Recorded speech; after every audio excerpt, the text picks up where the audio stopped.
In this video, I will show you how you can create a heat map in Excel using Python. Heat maps are great for visualizing data metrics and also for showing correlation between different variables. Let's get started. My dataset is the average temperature in New York City from January to December and from 2015 to 2024.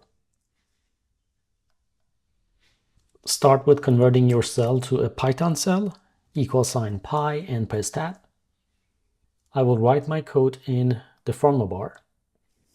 The first step is to bringing your data into Python in Pandas DataFrame format. So DataFrame is equal to locate your data and select it. Let's display the data frame. As you can see, when we create this data frame, the month column is not an index, it's one of the columns. I'm going to convert the month column to index so I can create my heat map. Data frame set index, month column should be my index, in place should be equal to true. Let's run this once more to see what we have here. The month column is converted to our index. I'm going to use Seaborn for creating my heat map.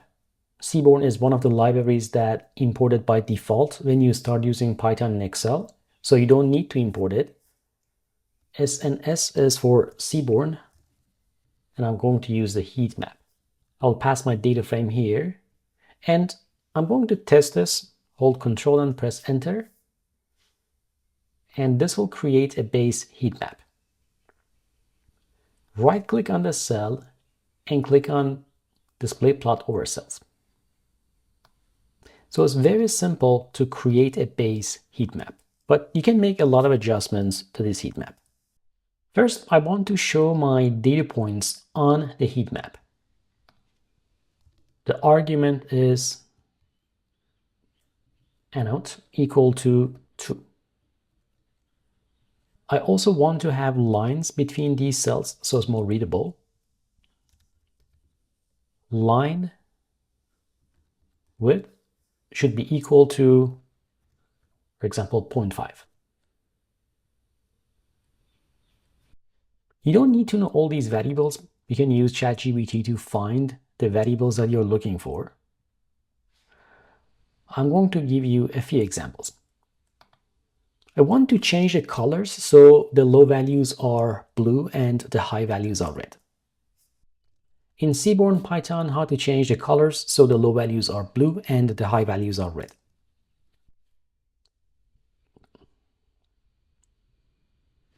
ChatGPT suggests two color maps. One of them is coolwarm, the other one is RDBU. And the way we're going to pass this is CMap argument. Let's go back to our code. CMap equal to coolwarm. There are many other color maps that you can use. If you just Google search color maps in Python, you're going to see all the color maps available to you. I'm going to use another one here, BWR.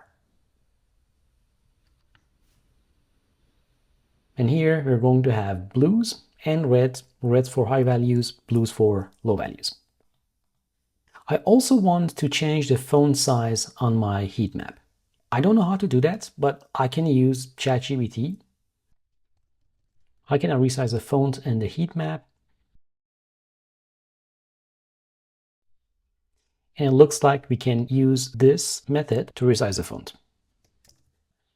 I will change the size to 8 and let's test this. And as you can see, the font size has changed. There are many arguments that you can update here, and you can easily use ChatGPT to locate those arguments.